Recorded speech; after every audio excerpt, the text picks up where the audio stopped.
Hello, so I'm going to talk about today about how to make your chord progressions a little bit more creative. So I'm going to give you 5 ways, no particular order, no kind of skill issues. Some needs a bit of theory, some a little bit harder than others. But it's 5 ways you can make a boring chord progression way more creative without having crazy amounts of knowledge. So my name's Benny, I'm a guitarist, do full time, do lots of stuff, lessons, gigs, all sorts, doing some more stuff on YouTube. So yeah, if you like it and you're interested in what I'm saying, like, subscribe. It'd be great if you comment. It'd be cool to hear people's ideas and what they want to see. I'm looking for more videos to do. So if you want to comment an idea, that'd be really cool. And then I can do a video on it and then I can like shout you out or something. I don't know, just thinking of ideas. This is the 5 ways, 5 ideas to make your chords way more creative. So number 1, quite simple. So let's take our chord progression. Let's say we've got C major, A minor, G, F. So super basic chords, but we're kind of seeing what we can do with them. The first one is going to just be kind of your chord voicings or your chord types. This is kind of a mix of two. So I've got C major.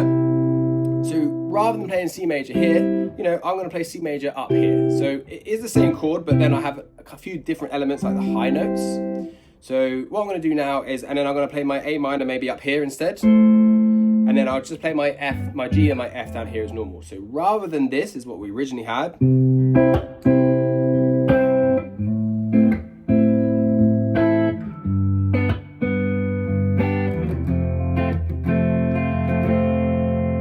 The new kind of voicings, different area, we've got this. The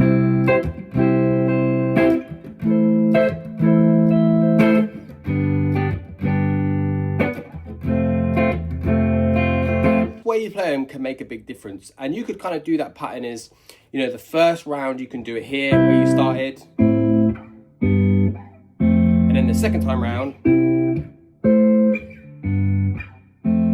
kind of just adds a slight bit of variation. Or maybe you can drop that, like if you had four times round, maybe the third time round you change the voicing just to spruce it up. The other kind of part 2 at that point is your chord type. So I'm just doing all basic major and minor chords here, but let's change it into major 7s and minor 7 chords. So obviously for this you need to know those shapes, but I'm going to just pretend you do. So what I'm going to do is I'm just going to change my C major to C major 7, my A minor to A minor 7, and then for now I'm going to just keep my normal G major, normal F major. So now it looks like this.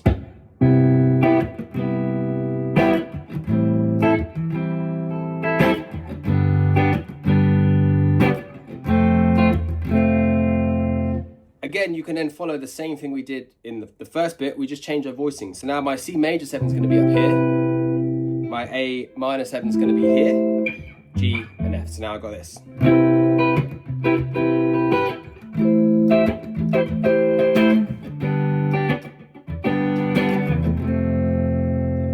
What I can do now is I'm going to change my G and F. I'm going to make them sus chords. So I'm going to do G sus4 and F sus2. Again, you need to know the voicings, but now my chord progression sounds like this.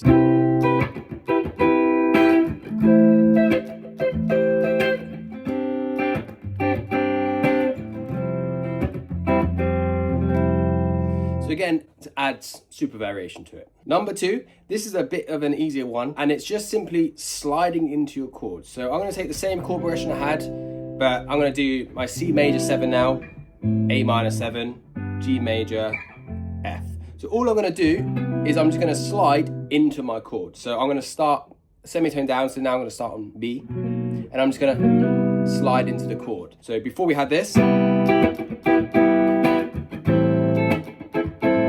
now I'm going to do this. So you see that little slide there? And then same on A, semitone down, so I'm going to start on A flat to A. Make the same chord, just slide into it. So now it sounds like this.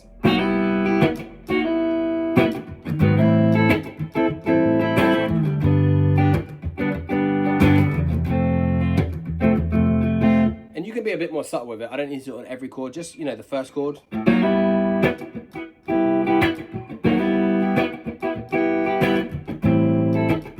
And so on. So that's a nice, easy trick, and kind of anyone can do that. You don't have to do anything crazily different. Just stick with exactly the same chord. If I want to do it on a G, rather than G major, I just play G flat major, and I just slide it. And if you slide it quick enough, you kind of don't hear the previous chord. So it would be like, I'll start it without the slide. So C major, 7, A minor, slide from the G, And then I just slid their G down to the F. I did a little passing note, but again, it's the same kind of concept. I'm just sliding into the next chord. So that's another super easy way. Number 3, this is something I use all the time as a personal favorite, is hammer ons and pull-offs. So again, same chord progression, C, A minor, G and F. All I'm gonna do is I'm gonna play the chord. You kind of have to know the notes around it that works, but you can kind of have fun just like figuring this out. And I'm just playing the chord and I'm just hammering on and pulling off.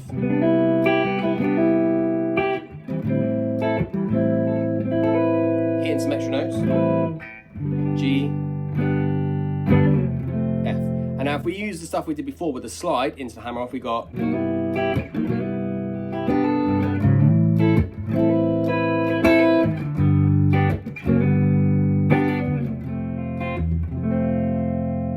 So hammer-ons and pull-offs is a real cool way, and they're different when you change the voicings. If I change it to, you know, here, do my C major 7, and then I'm just hammering on and off that A minor 7 chord. So now I've got this.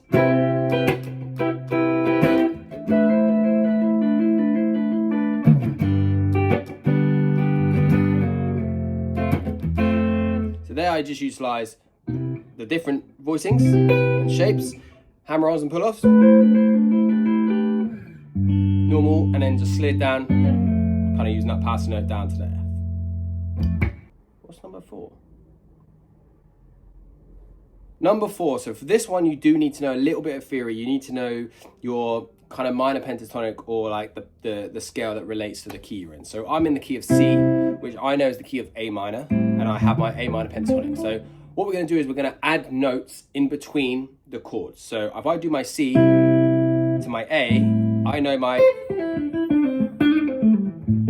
A minor pentatonic is here. So what I'm going to do is now I'm going to try and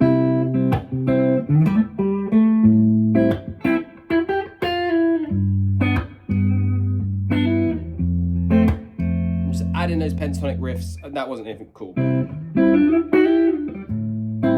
In between the chords.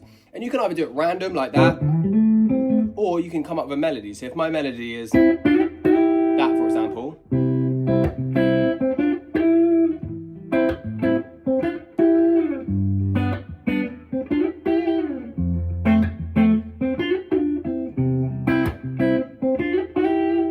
obviously that's not that cool. It's an idea. If you kind of get a melody going, you can kind of fit that between your chords. And then, you know, the same thing works again if you do a different shape. And if you're a bit more familiar with your pentatonic boxes and your other shapes,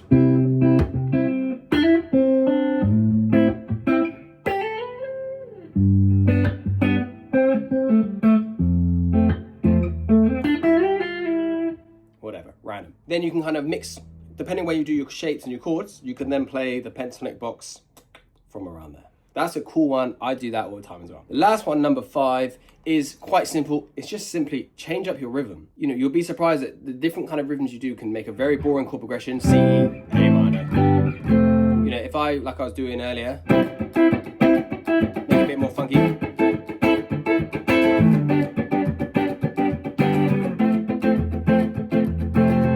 You know, or I can make it stabby.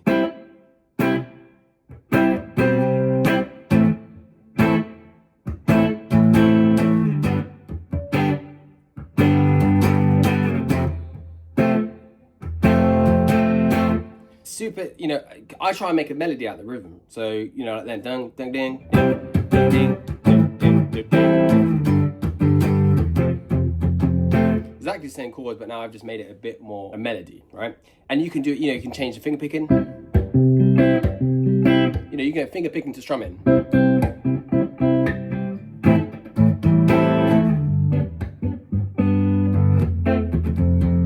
So, you know, the possibility is that I end this. You could just pick each string.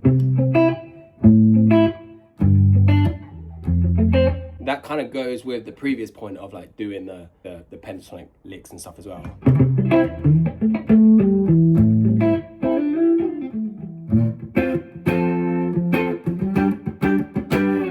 Different kind of things. Okay, here's a bonus one. you have to kind of know your theory for this. But if you mess around with what the chords are supposed to be and change them. So for example, I'm in the key of C, A minor, G, and F. So the F is supposed to be an F major, right? And that's because it's the fourth of the key. C, D, E, F. 1, 2, 3, 4. So it's supposed to be major. But if I make it minor, it's going to change up, right? So now it sounds like this. So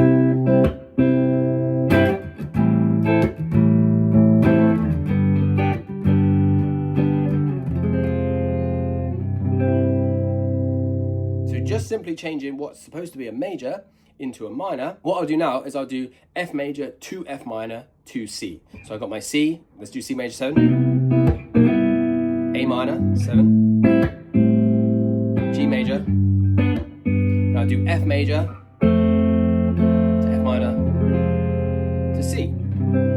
End it off with a little pentatonic roof.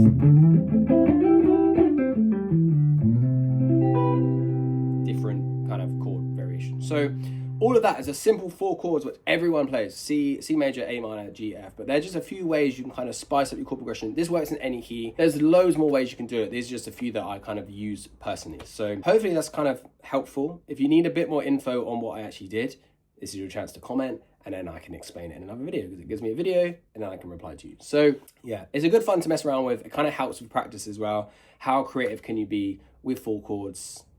You know, maybe you got eight bars. Every bar has to be different. Hopefully it's fun. Please like, subscribe, do the good stuff like I asked, and I'll be doing some more videos soon, and enjoy playing the cool chords.